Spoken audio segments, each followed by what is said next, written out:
attain that moment of celestial fate.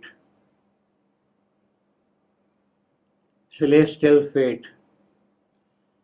Savitri has cut a door through the impenetrable void.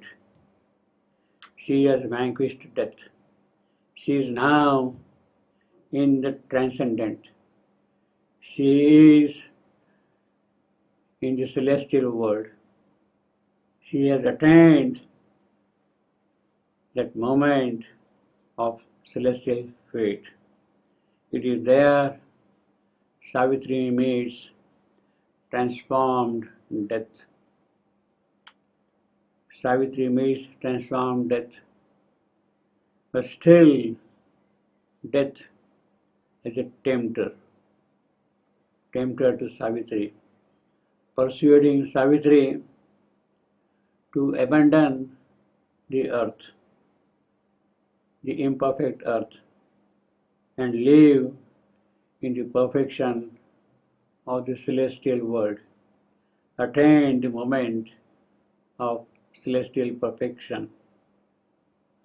Savitri meets face to face transformed death, the besetter of the world. Behind him, Savitri sees the fourfold being. Behind death, transformed death, Savitri sees the fourfold being.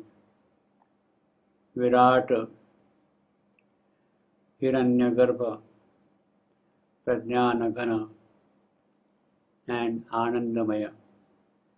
Savitri sees that being, and it is in front of him that Savitri meets transformed death. They too look into each other. Soul sees soul. Savitri is hailed as a human image of the deathless Word, the incarnate Word, the power of expression, the deathless power of expression in the creation. She is hailed so by that Supreme Being. She has forced the doors to swing apart and unlocked the spiritual sight. The meaning and significance of this entire creation becomes visible to her. Significance of past time, significance of death becomes clear to Savitri. It is to reach the distances of bliss that time was moving. It was to traverse the distances of bliss that death was working. Indeed, even the eyes that live in night see his form. The two powers born from one ecstasy, one ananda of creative joy, earth and heaven, live apart in the life of man. That is what the spiritual sight shows at the moment to us, that earth and heaven, they cannot live together. Spirit and matter seem to be poles apart. They are irreconcilable. They are dichotomous. They cannot be united together. And Savitri, if she has entered heaven, she must abandon earth because earth cannot hold heaven. Heaven cannot enter into earth.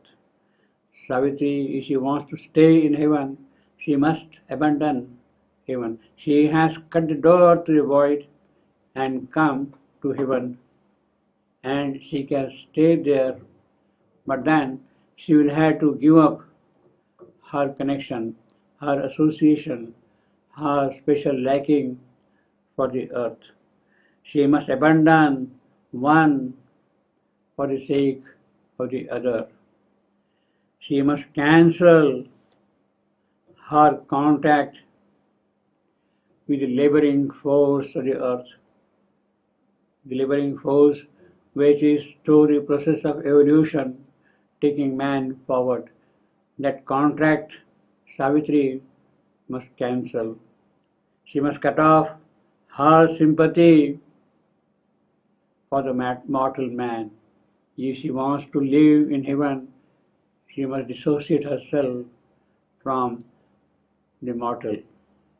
She should vindicate her soul's right and live in heaven, with her Satyavan. That is the offer made to Savitri when she is meeting transformed death, the besetter of the world. It is a myth, he tells her, it is a myth that immortal joy can dwell on earth. It cannot dwell on earth. You are trying something which is impossible, which is fictitious, which is not in the nature of things. That immortal joy would dwell on earth. That cannot happen. It is a myth. Savitri must abandon that myth and stay back in heaven.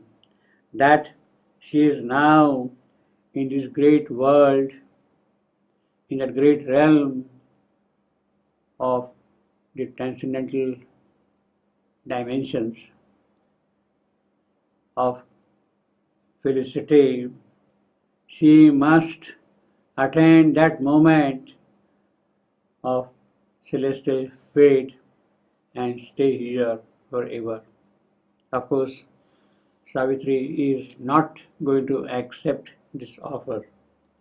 She asserts that all her work, the entire mission of her mortal birth is for the sake of man, for the sake of the sorrowing earth, for the soul of the earth. She cannot stay back, although with all those great boons of happiness and joy and love and beauty and truth in heaven. Those things must come down and be the expressive parts of the earth. Therefore, Savitri rejects. Attain that moment of celestial fate. No, I am sorry, that is not for me.